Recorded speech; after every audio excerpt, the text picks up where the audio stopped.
इस दुनिया में सबसे मुश्किल चीज है किसी को समझना, और अगर कोई समझ में आ जाए तो वो चीज़ बहुत आसान हो जाती है। भले वो इंसान हो, भले वो इंग्लिश हो, अगर समझ में आ जाए तो बहुत सरल, बहुत आसान। समझ में न आए तो आसमान के तारे तोड़ना जैसा काम हो जाता है। आज हम आपको इंग्लिश आसान बनाना सिखाएंगे।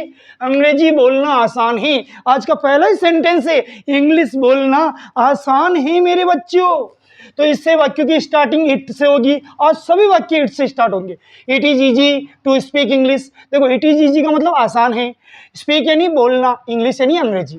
अंग्रेजी बोलना आसान है और इसी में आपकी शान है मेरे बच्चों। It is easy to speak English. अब अगला वाक्य बोलने की जगह क्या लिख लिया? समझना। तो स्पीक की जगह आ जाएगा अंडरस्टैंड। बाकी सेम टू सेम वाक्य। It is easy to understand English.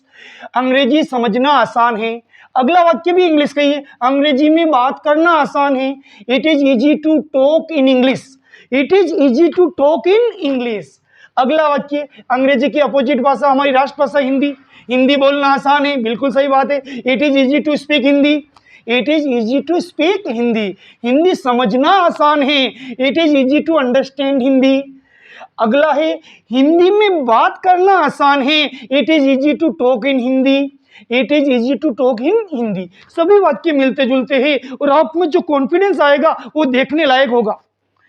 अगला वाक्य, अंग्रेजी बोलना मुश्किल है। अपोजिट किया, इसे मुश्किल है नहीं, मुश्किल लगता जरूर है, लेकिन एक बार हिम्मत कर ली और समझ ली हमारे वीडियो को, यकीन मानिए मुश्किल नहीं होगा। ये तो सिर्फ हम बोलना सिखा रहे। अंग्रेजी बोलना मुश्किल है तो इजी की जगह क्या करना है? डिफिकल्ट।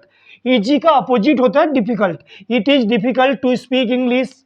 देखिए, मुश्किल है को कहते हैं इट इज डिफिकल्ट, बोलने को कहते हैं स्पीक, और अंग्रेजी को कहते हैं English. It is difficult to speak English. अगला वाक्य, अंग्रेजी समझना मुश्किल है। It is difficult to understand English. समझने को कहते हैं understand. It is difficult to understand English.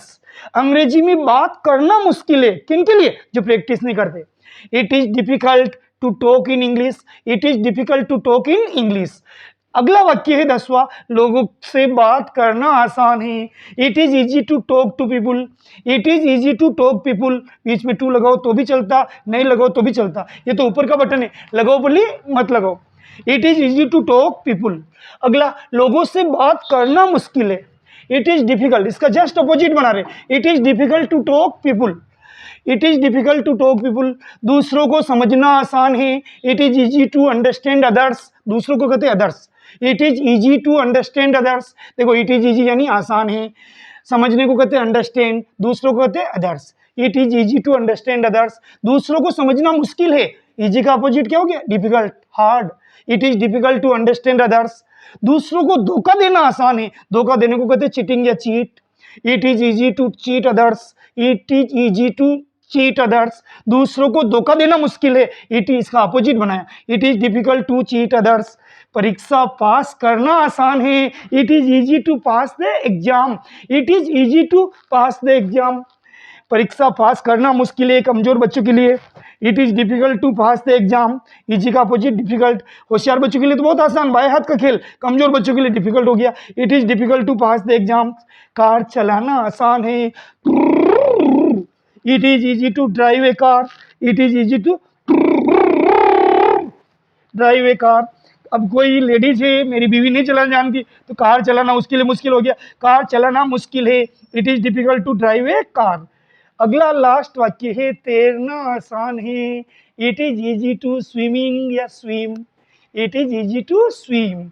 और जिंदगी में तैर जाओगे अगर हमसे इंग्लिश सीख जाओगे, ये हमारा वादा है। 100% guarantee, money back guarantee. Money तो हम लेते ही नहीं क्योंकि ऑनलाइन पढ़ा रहे बच्चों की सहूलियत के लिए। बहुत बहुत धन्यवाद।